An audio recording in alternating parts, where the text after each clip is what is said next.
పాత గన్నవరంకు చెందిన ఈమె పేరు వీరమ్మ. కూరగాయల దుకాణంలో రోజుకు 300 రూపాయల కూలికి పనిచేస్తూ కష్టాల కడలిలో కుటుంబాన్ని నెట్టుకొస్తున్న ఈ మహిళకు కూటమి ప్రభుత్వం అమలు చేస్తున్న సంక్షేమం ఎంత వెన్నుదనుగా నిలిచిందో చూడండి.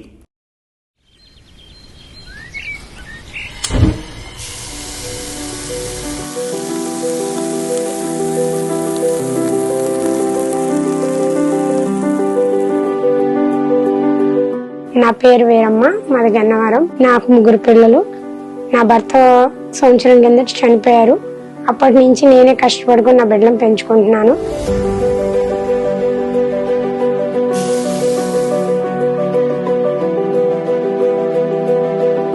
నాకు మా 3 బిడ్డలకి చదివించుకోవాలంటే నేను చాలా భయపడేదాన్ని.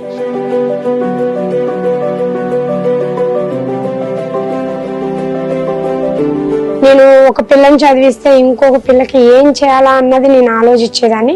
ఇప్పుడు అలాగా కాకుండా నాకు కుడి భుజం తట్టినట్టుగా లోకేష్ అన్న నాకు తల్లికి వందనం 39,000 3 బిడ్డలకు వేయడంలో నేను ధైర్యంగా గుండె ధైర్యంతో నా పిల్లలు 3 కూడా నేను చదివించుకోవడానికి ముందడిగేసాను.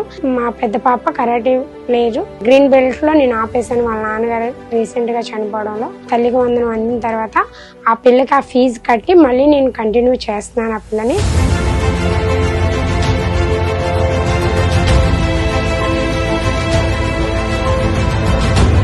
మా అమ్మగారు డైలీ మార్కెట్కి వెళ్ళి పనిచేస్తారు. 9కి వెళ్తే 9:30కి వస్తారు సాయంత్రం. మమ్మల్ని చాలా కష్టపడి చదివిస్తున్నారు. తల్లి వందనం పడటం వల్ల సహాయపడుతున్నాయి మాకు.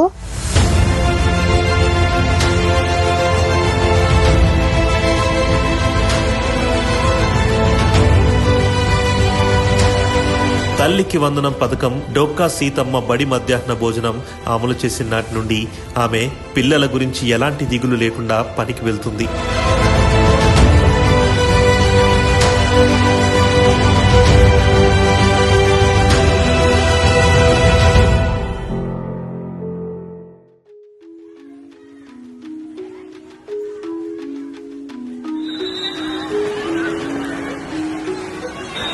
ఇది పాత గన్నవరంలోని ప్రభుత్వ పాఠశాల.